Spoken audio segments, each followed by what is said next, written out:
Assalamualaikum warahmatullahi wabarakatuh teman-teman. Kita ketemu di Shihab-Shihab, saya ngobrol sama Abi Quraish soal topik-topik yang kerap kali teman-teman tanyakan atau ramai muncul di media sosial. Nah yang belakangan ramai ini juga soal sesajen, Abiku. Oke. Nana sempat nunjukin videonya ke Abi kan, video itu kemudian viral di mana-mana. Jadi ada seorang pria yang menendang sesajen yang ada di kaki gunung Semeru di Lumajang. Pada saat sebelum ditendang ya bilang inilah yang membuat azab Allah akan turun, ini yang membuat Allah akan murka, kurang lebih seperti itu. Kemudian Allahu Akbar dan ditendang sesajennya. Ini kemudian jadi ramai di mana-mana, menimbulkan pro kontra. Sebetulnya kita pernah membahas soal ini teman-teman, cuma Nana kok pengen nanya lagi sama Abi mumpung konteksnya juga lagi sedang hangat saat ini. Jadi soal sesajen, Bi, bagaimana sih Islam, Al-Quran, apakah pernah berbicara soal itu? Prinsipnya begini, kita segala kegiatan kita hendaknya diarahkan kepada Tuhan. Bermohon, kita hendaknya bermohon kepada Tuhan. Kalau Anda bermohon kepada manusia, sebelum bermohon kepada manusia, bermohon dulu kepada Tuhan, Ya. agar Tuhan memberikan kepada manusia ini kemampuan untuk memenuhi permintaan Anda. Nah, apa yang dipersembahkan kepada sesuatu itu bisa bermacam-macam motifnya. Bisa jadi saya mempersembahkan sesuatu katakanlah ke laut supaya ikan bisa makan. Ya. Saya berikan ke hutan supaya kera bisa makan.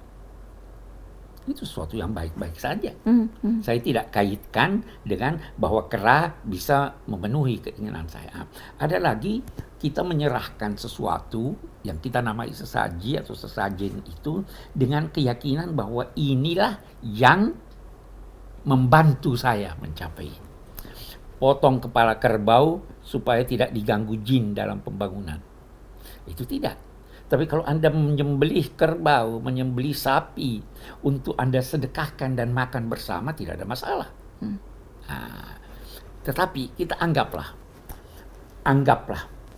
bahwa sesaji yang diberikan di kaki Gunung Semeru itu memang bermaksud untuk memohon bantuan suatu kekuatan selain kekuatan ilahi.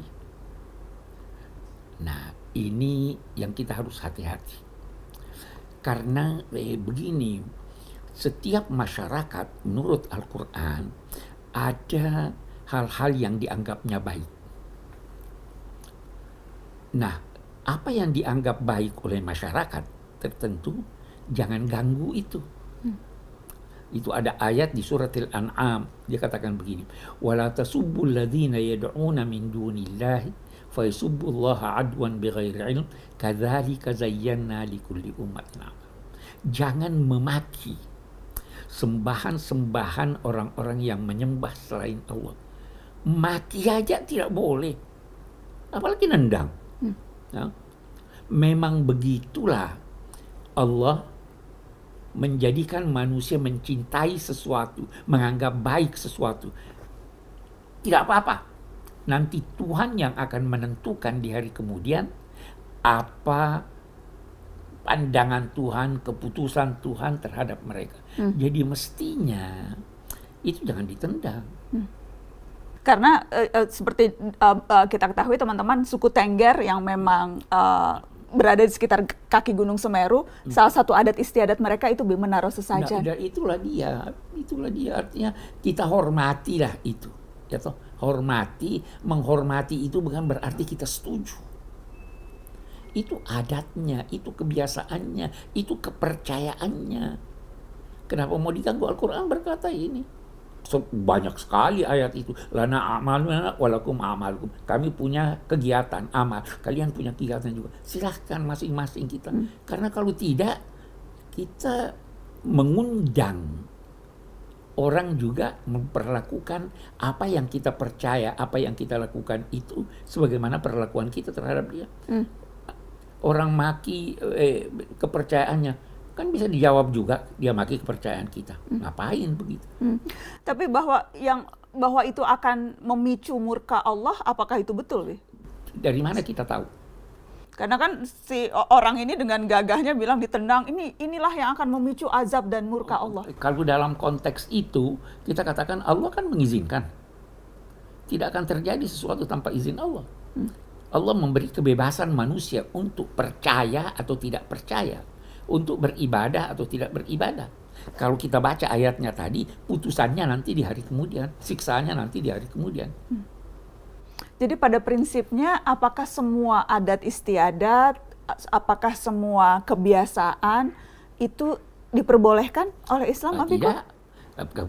Adat istiadat kebiasaan itu ada 3 dalam pandangan Islam. Ada 1 yang sesuai dengan nilai-nilai agama Islam. Itulah yang dinamai ma'ruf. Kita diperintahkan tegakkan ma'ruf. Apa yang kamu anggap baik di dalam masyarakatmu dan itu sejalan dengan tuntunan agama atau tidak bertentangan, tegakkan itu.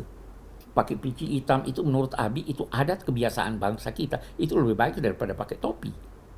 Itu adat kebiasaan. Sejalan. Ada lagi yang jelas bertentangan.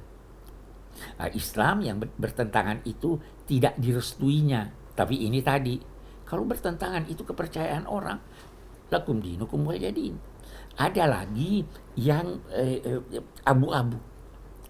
Yang abu-abu ini Islam berusaha untuk meluruskannya, memperbaikinya. Dulu Wali Songo itu melakukan itu. Sekian banyak adat istiadat, dia dalam 2 tanda petik dia Islamkan sehingga berjalan sesuai itu. Nah, jadi itu adat. Seperti acara siraman. Ya, itu bisa diislamkan. Kita mandi sambil berkata memang Islam menganjurkan untuk melakukan kegiatan-kegiatan yang baik. Itu apalagi di depan orang banyak dengan bersih-bersih. Sebelum Jumat mandi. Ya kan? Jadi jangan terlalu kaku. Di setiap daerah ada adatnya, ada kebiasaannya. Dan kembali lagi, setiap amal itu sesuai dengan niatnya. Dan kalau kita mau himpun semua adat, tidak mungkin kita dapat menjangkau itu. Maka rumus-rumus lah. Ini bertentangan dengan agama atau tidak? Oh, tidak bertentangan. Gunting rambut. Boleh tidak gunting rambut? Boleh. Boleh. Ya, orang haji pun habis Digunting. selesai gunting rambut ada lambang-lambangnya. Jadi itu adat kebiasaan. Bi, ada juga kemudian yang mempertanyakan dan berusaha menyamakan aksi di Lumajang itu seperti apa yang dilakukan oleh Nabi Ibrahim waktu itu, Bi, menghancurkan patung-patung. Ini salah paham. Setiap agama, setiap nabi membawa 2 macam ajaran. Ada prinsip-prinsip dasar. Prinsip-prinsip dasar dari semua nabi ini sama. Ketuhanan, percaya ada wahyu, percaya ada hari kemudian, percaya ada kitab suci. Kemudian ada lagi hukum-hukum syariat, itu beda-beda. Nah, Nabi Ibrahim bawa keesaan Tuhan. Nabi-nabi sebelumnya semua dipercaya. Tapi ada syariatnya yang tidak sesuai dengan kita. Dia menghancurkan berhala-berhala itu tidak harus diteladani, tidak perlu diteladani. Itu ajaran yang sesuai dengan ajaran Nabi Ibrahim. Nabi Muhammad tidak menghancurkan berhala-berhala. Buktinya apa? Sahabat-sahabat beliau yang faham agama ketika ke Mesir, ketika ke Irak, ketika ke Syria, itu menemukan berhala-berhala, mereka tidak hancurkan. Tapi kan Nabi Muhammad juga sempat menghancurkan berhala ketika masuk Bagus. di Mekah, Bi. Bagus, Itu bagaimana? Bagus. Mekah itu punya status khusus. Mekah itu adalah tanah suci yang oleh Allah dan Rasulnya dinyatakan tidak boleh dihuni kecuali orang yang beragama Islam. Sekarang kita mau analogikan. Sekarang ini dikenal visa. Visa itu kebijakan negara dalam konteks menjaga keamanannya dan menampakkan keindahannya. Ya kan? Nah, sehingga bisa saja satu orang dilarang oleh negara masuk ke negara itu karena bertentangan dengan falsafat dan ininya. Nah, Islam melarang non-muslim masuk ke sana. Kalau begitu, masih dibutuhkan adanya berhala-berhala itu di sana? Tidak dibutuhkan. Silahkan. Pindahkan saja, hancurkan saja. Jadi jangan analogikan itu dengan ini, lantas ambil itu, oh ini kita hancurkan aja. Karena di sini ada nos, ada ketetapan agama bahwa siapa yang mau menganut kepercayaan di luar Mekah silahkan. Siapa yang mau kalau di dalam Mekah harus Islam. Dan jangan kritik itu kebijakan. Sebagaimana kita tidak bisa kritik suatu negara yang melarang warga negara lain masuk. Tidak dikasih visa. Tidak dikasih visa. Itu wewenang mereka. Wewenang mereka. Jadi dalam konteks Nabi Muhammad ketika itu menghancurkan berhala ketika masuk ke Mekah karena memang status kota Mekah. Status kota Mekah, kota suci. Kota suci. Ya, Bukan berarti kemudian konteksnya itu diambil dan dijadikan alasan nendang-nendang sesajen gitu ya, Bi? Betul. Negara punya wewenang untuk mengatur. Begitu juga di Mekah. Itu kebijakan yang direstui Allah dan Rasulnya dalam rangka memelihara kesucian Mekah. Ya toh? Jangan pakai itu di sini. Beda konteks. Beda konteks. Okay. Jadi ketika kemudian ditendang dan dibilang tidak sesuai Itu sama sekali tidak Islami. Justru itu tidak Islami. Tidak Islami. Islam suruh biarkan aja orang. Kenapa mau larang dia? Dia diberi kebebasan untuk ini. Karena bahayanya bisa berdampak.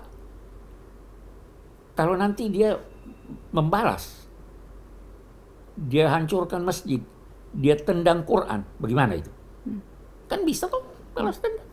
Kalau kita bolehkan ini si A melakukan itu, bolehkan juga si B melakukan lawannya.